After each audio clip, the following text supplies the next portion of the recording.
I'm Stephanie Garrity. I am an HG survivor. I'm currently 12 weeks pregnant with my 4th HG baby. All of my pregnancies have been severe cases of HG. This video, I'm just going to show you how I change my Zofran medicine. I have a Zofran pump. This is the only antiemetic that I can take because I'm allergic to Reglan, Compazine, and Phenergan. So this is my anti-nausea medication. I have to change this every 24 hours. This is called a Zofran pump. They all look different. This is just what mine looks like. So I have my supplies here ready. I'm going to try and make this video as brief as possible. Like I said, I have a PICC line. Why? Because many reasons. One is I don't sustain IVs. I have very dehydrated, very thin, very fragile, delicate, deep, hard to find veins that infiltrate and just can't maintain an IV for very long. So as a result, what happens, and this is common with a lot of women who suffer from HG, we just get poked by needles a lot because we're constantly in need of IV fluids or blood draws.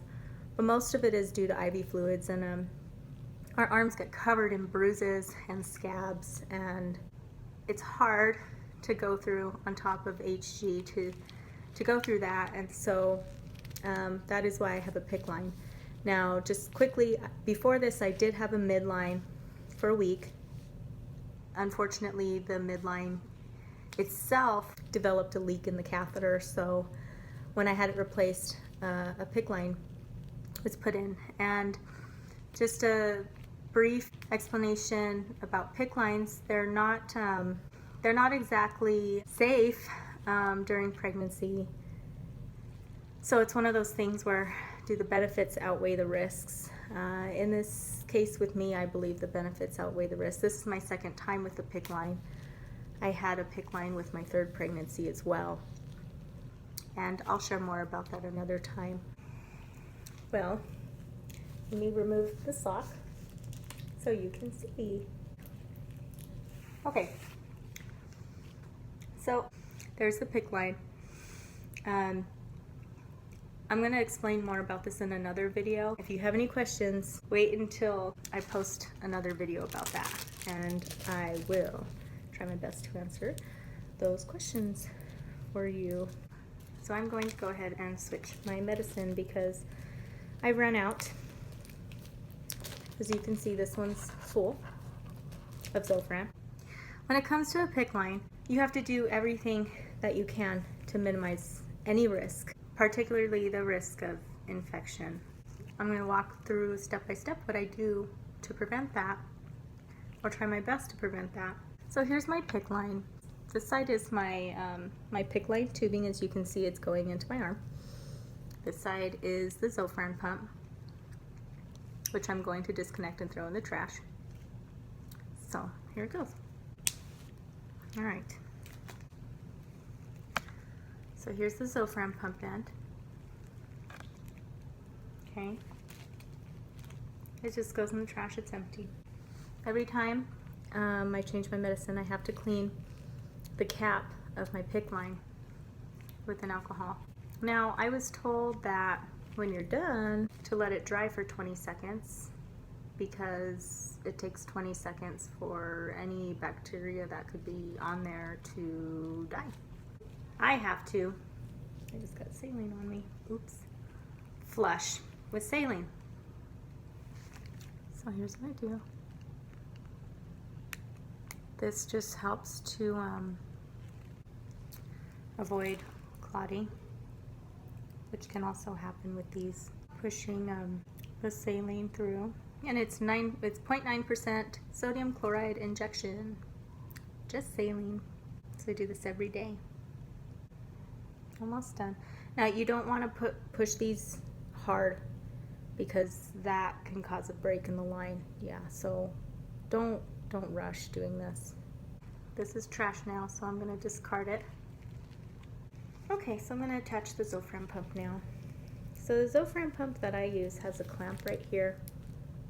I already unclamped it because it takes a while for the Zofran to move through the tubing, and at the end here there's like a little pocket of air. I don't like air, personal preference, so it's ready. Okay, there's no air in it. I'm gonna throw this cap away. I'm gonna clean with alcohol again. Zofran pump, PICC line, cap, twist. So now this will take 24 hours to empty, and I receive Zofran. Right now I'm on 24 milligrams of Zofran every 24 hours. I receive this constantly throughout the day. It just constantly flows through my body. A little quick background on me. I've never been able to do this before. Been able to really document or share my story. My stories, really. This is the first time for me. In my past pregnancies, I've been too sick to the point where I couldn't talk, participate on social media, or just the movement of the screen would give me so much motion sickness. One thing about this pregnancy that's been different is I had really early intervention treatments, medications much earlier on than I've normally had in the past.